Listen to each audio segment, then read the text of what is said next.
Grabe ito mga idol, mukhang hindi na talaga matatapos ang problema sa pagitan ni Jimmy Butler at ng Miami Heat.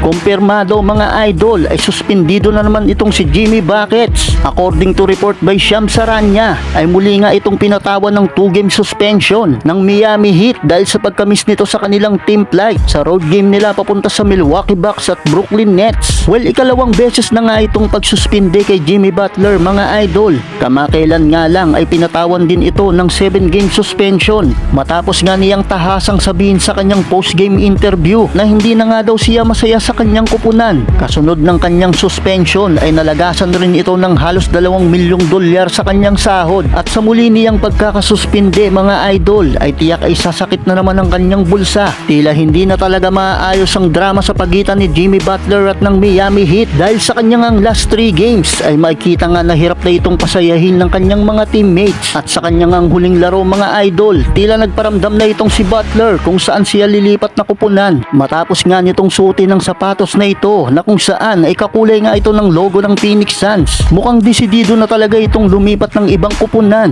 Well kayo mga idol, ano ang masasabi ninyo dito kay Jimmy Butler?